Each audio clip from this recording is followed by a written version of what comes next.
Everyone, কেমন আছো তোমরা সকলে? আশা করি তোমরা সকলে ভীষণ ভালো আছো। ওয়েলকাম টু মাই চ্যানেল গৃহিণী মনীষা। আমার চ্যানেলের নতুন একটা ভিডিওতে তোমাদের সকলকে আমি স্বাগত জানাই। Good morning. আজকে হচ্ছে 13ই মার্চ, শুক্রবার, আর এখন বাজছে সকাল 6:20 আর আমি উঠেছি ঠিক 6টা বাজার 5 মিনিট আগে।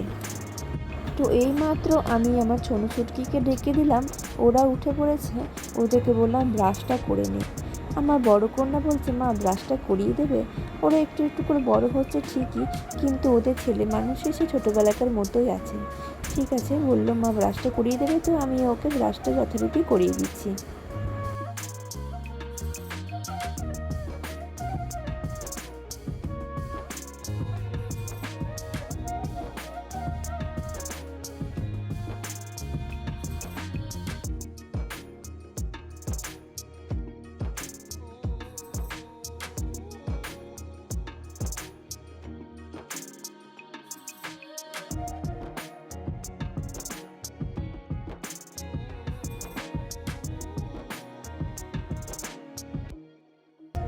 তো আমার দুই কন্যার ব্রাশ করা হয়ে গেলে তো আমি বললাম যে চল তোদেরকে আমি খাবারটা বানিয়ে দিই। রোজকার সকালের খাবারটা হাজব্যান্ডই বানিয়ে দেয়, বাট আজকে ও যেহেতু শুয়ে আছে, আমি উঠে পড়েছি, তো আমি দেখলাম খাবারটা বানিয়ে দেওয়া যাক। সকালের হরলিক্স বিস্কুট আমি রেডি করব, তার আগে একটু জল গরম করে দিচ্ছি। মেয়েদেরকেও জল গরম করে দেবো, ওরা একটু খাবে, আর আমিও সকালে একটু জল গরমই খাবো। রাতের বেলায় আমি মুছে রেখেছি, তারপরেও গ্যাসটা আরও একবার সুন্দর করে মুছে নিচ্ছি। পরিষ্কার পরিচ্ছন্ন জায়গায় রান্না বান্নার কাজকর্ম করতে সবার কিন্তু বেশ ভালোই লাগে, বেশ একটা ফ্রেশনেস ফিলিংস আছে এই পরিষ্কার পরিচ্ছন্নতাটার মধ্যে।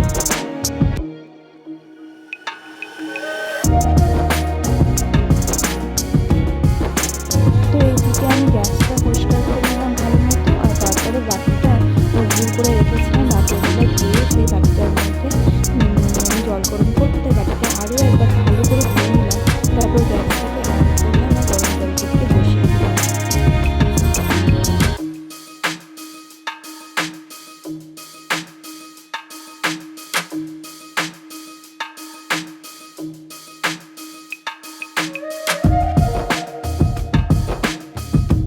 গরম জলটা হয়ে গেলে সবার গ্লাসে গ্লাসে আমি ঢেলে দিচ্ছি আমার দুই মেয়ে, আর তারপরে আমি এক গ্লাস গরম জল নিয়ে খেয়ে নেব।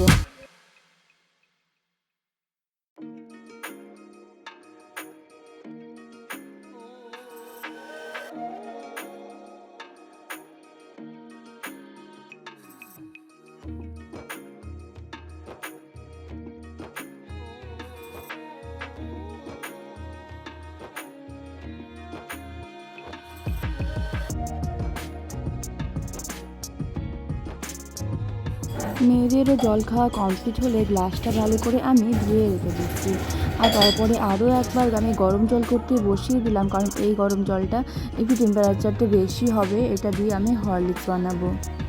আজকে সকালবেলার এই কাজটা করতে আমার ভীষণ ভালোই লাগছে, কারণ অনেক দিন পর আমি হরলিক্স বানাচ্ছি মেয়েদের জন্য। সকালবেলার এই কাজের দায়িত্বটা আমার হাজব্যান্ডের ওপরেই থাকে। ও সকালে উঠে মেয়েদের জন্য হরলিক্স বানিয়ে দেয়, আর তারপরে উঠে আমি বাকি বাড়ি যত সমস্ত কাজকর্ম আছে, ঘর দোর পরিষ্কার, মোছা, রান্না করা, কাচা, ঘর দোর ঝাঁট দেওয়া, সমস্ত কাজ আমিই করি। এই কাজটা যে হাজব্যান্ড করে দেয়, ওই জন্যে আমার একটুখানি ভালো লাগে। আসলে হাজব্যান্ডেরও উচিত ওয়াইফদের সাথে কোঅপারেট করা। মেয়েদের খাওয়া দাওয়া কমপ্লিট হলে আমি এক গ্লাস গরম জল খেলাম, তোমাদের সামনেই দেখলে, আর তারপরে আমি ঘরগুলো সব ঝাঁট দিতে শুরু করলাম। গোটা ঘর বাড়ি বারান্দা ঝাঁট দেওয়া হয়ে গেলে বাইরের উঠোনটাও আমি ঝাঁট দিয়ে নিয়েছি, আর তারপরে এই যে ধুলোগুলো ময়লাগুলো দরজার ওপারে করে দিচ্ছি। এই যে আমার বাগানের ছোট ছোট ফুলগুলো কত সুন্দর ফুটে রয়েছে, দেখো। হাজারি গোলাপের ফুলের গাছটা এই কিছুদিন আগে আমি কিনে নিয়েছিলাম নার্সারি থেকে, আর এখন দেখো গাছটা পুরো ফুলে ফুলে ভরে রয়েছে। এখন যেহেতু বসন্ত ঋতু, শীত তো ফুরিয়ে এসেছে, তো গাঁদা ফুলের গাছগুলো রয়েছে, কিন্তু খুব একটা ভালো নেই। আর বাকি এই দেখো ক্যালেন্ডুলা ফুলটা ফুটে রয়েছে, পিটুনিয়া ফুটে রয়েছে। বেশ মনোরম একটা পরিবেশ। বাগানটাতে এলেই আমার মনটা বেশ ভালো হয়ে যায়, মন খারাপগুলো মনের মধ্যে থাকে না। তখন আমি ফুল গাছগুলো দেখি দু চোখ ভরে। হয়তো অল্প কিছু দামেই আমি কিনে এনেছিলাম নার্সারি থেকে ফুল গাছগুলোকে, কিন্তু ওরা আমাকে সেই বিনিময়ে যে এতটা ভালোবাসা ভালো লাগা দেবে উপহার, সেটা কিন্তু আমার কাছে অনেক বড় একটা পাওয়া। তো এই জামা কাপড়গুলো হচ্ছে গতকালকার কাচা, কেচে মিলে দিয়েছে। সারাদিনই রোদ বাতাস পেয়েছে, তবু হালকা হালকা একটু ভেজা ভাব আছে। তো একটু রোদের মধ্যে থাকলে বেশ একটু কড়কড়ে হয়ে গেলে ভালো হয়। সেই জন্য সমস্ত জামা কাপড় আমি সকালবেলা আবার এই যে এখন রোদ্দুর আসেনি, মেলে দিলাম, রোদ্দুর চলে আসবে। এটা বাড়ির উঠোনে আমি মেলে দিলাম। তারপরে দেখো তোমাদের সাথে পরিচয় করে দিই আমার খরগোশ ফ্যামিলির সাথে। আমার টমি, জেরি, কিউটি। তো এখানে টমি আর কিউটি রয়েছে।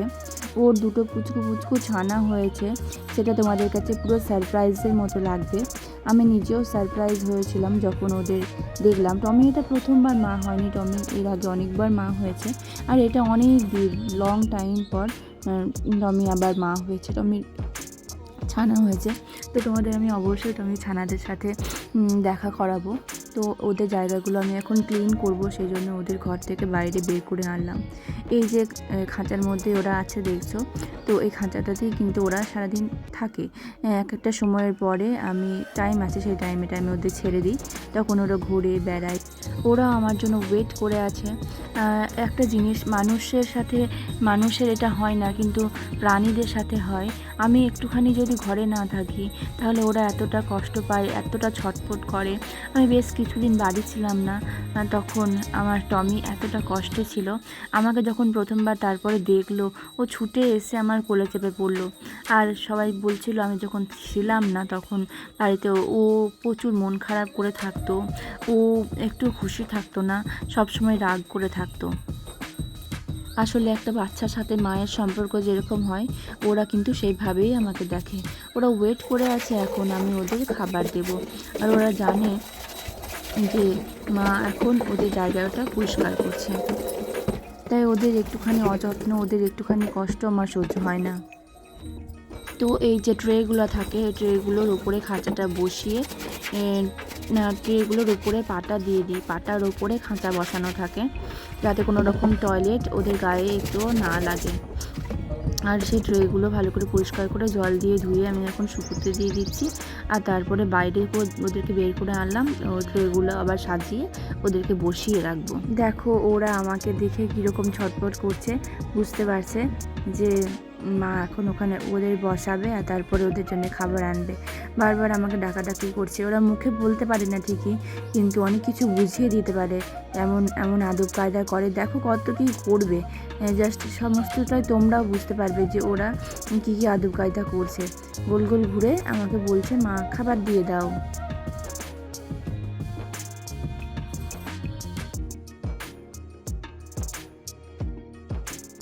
তো এবার আমি ঘর থেকে টমির বাচ্চাদের আর ঘাস নিয়ে আসলাম। টমি কিন্তু এই বক্সটা দেখেই বুঝতে পেরে যাবে, কাগজের বক্সের মধ্যে আমি টমির বাচ্চাদের রেখে দিই। মোটা করে একদম বিছানা করা থাকে, সাথে পশম দেয়া থাকে, যেটার উপরে ঠান্ডা ঠান্ডা আবহাওয়া, তো বাচ্চাদের ওরকম আবহাওয়াতেই রাখতে হয়। আর টমি বুঝতে পেরে গেছে এবার বাচ্চারা চলে এসেছে, তো ওকে ফিডিং করাতে হবে। সেই জন্যে ও কিন্তু একদমই চায় না ফিডিং করাতে। ওর যখন ইচ্ছে হবে তখনই ফিডিং করাতে চায়, কিন্তু যেহেতু ওরা ছোটো বাচ্চা, সেই জন্য টমিকে একটু জোর করে ধরেই কিন্তু আমাকে ফিডিংটা করাতে হয়। এবার কোনোভাবেই ও আমাকে ধরতে দেবে না, ঠিক আছে? তো কিউটি ঘরে চলে গেল। আর এই বাটিটা আছে, বাটিটা দিয়ে আমি ওকে একটুখানি আড়াল করব, আর তারপরে ধরে নিয়ে আসবো। ও আমাকে ধরতে দিচ্ছে না কোনোভাবে। টমি যেহেতু রাগ করেছে, তাই টমিকে একটু আদর করে দিচ্ছি, কারণ টমিকে এখন ফিড করাতে হবে। টমি তার বাচ্চাদের এখন ফিড করাবে। এই যে ছোট ছোট নান্না মুন্না বাচ্চা, ওদের এখন একটু একটু করে চোখ পড়ছে। বাচ্চাদের একটুখানি তোমরা দেখে নাও। আর তারপরে টমি মা, এই দেখো এইভাবে টমি মাকে আমি শুয়ে দেবো। কান দুটোকে একটু ধরতে হবে হালকা করে, নাহলে ও দৌড়ে ছুটে পালিয়ে যাবে। ও কিছুতেই ফিড করাতে চায় না বাচ্চাদের, এত দুষ্টুমি করছে কেন কে জানে। আমি এখন চুপচাপ প্রচুর করেছে। ও বাবা, দেখতে পাচ্ছ কেমন করে ঝটকা মারছে। ওরা তো এখন একটুখানি বড় হয়েছে দেখছো, এর থেকে ওরা অনেকটা ছোটো ছিল। তবে টমিকে এখন শুয়ে আমি একটু করে ঘাস খাওয়ানোর চেষ্টা করছি। তো ঘাস খেতে খেতে ও সুন্দরভাবে ফিড করবে বাচ্চাদের, সেই জন্যে এই চেষ্টা। তো এবার মোটামুটি 7 থেকে 10 মিনিট মতো টাইম লাগবে আমি বাচ্চাদের ফিড করাবো। তো এতক্ষণ টাইম তো আমি ভিডিওটা কন্টিনিউ করছি না, এই ফিড করানোর ভিডিওটা। তো এতটুকুই থাকলো ফিড করানোর ভিডিওটা, তারপরে দেখো আর কি হয়।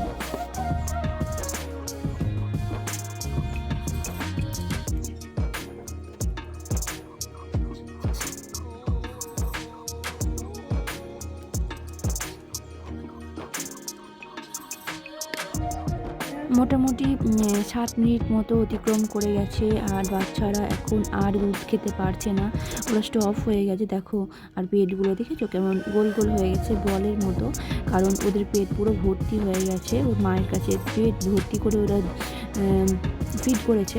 তারপরে এই দেখো, মাকে আমি কোলে উঠিয়ে নেব, আর ওকে একটুখানি আদর করে দিতে হবে, যেহেতু বেশ ফিড করিয়েছে অনেকক্ষণ। তো মনে মনে ভাববে আমাকে আমার মা ভালোবাসলো না, আদর করলো না।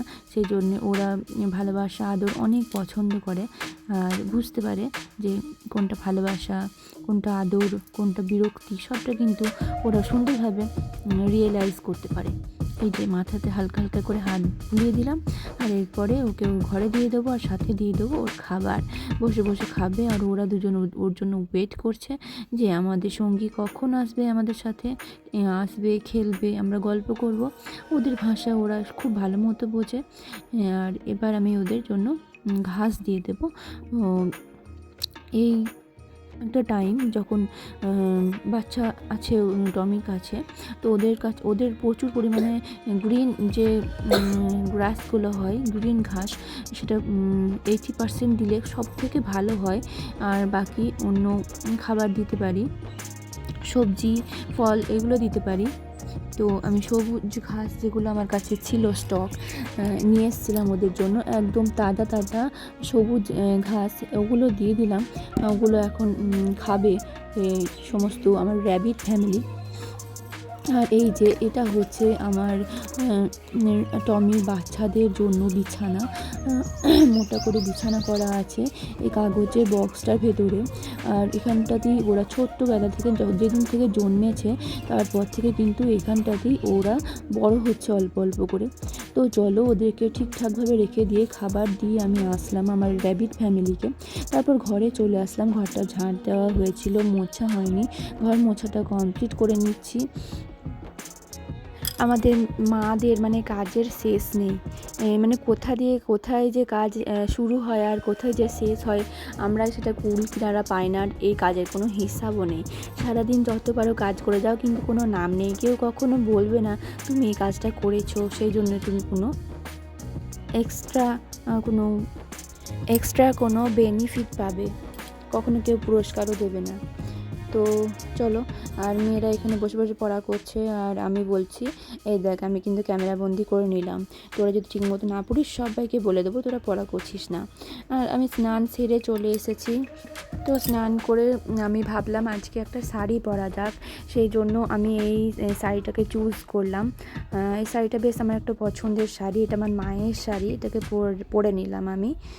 আরও বাকি অন্যান্য কাজ তো আছে, কিন্তু আমাকে এখন যেটা করতে হবে, যে পুজো দিয়ে নিয়েছি সুন্দরভাবে, ভগবানকে আমি সাজিয়ে দিয়েছি, মহেশ্বরকে ফুল দিয়েছি। মহেশ্বর তো ফুলটা খুব পছন্দ করে, আমার মেয়েরা বলছে মাথায় খুব সুন্দর করে বেঁধে নিয়েছে। দেখো মা, আর এদিকে দেখেছো টাইম কতটা চলছে, সকাল 6টা থেকে শুরু করে এখন সকাল 11টা বেজে গেছে। সকালে থেকে 1 গ্লাস গরম জলই খেয়েছিলাম, আর এখন পেট পুরো আমার খেতেতে পুরো মানে আর কিছু বাকি নেই গো।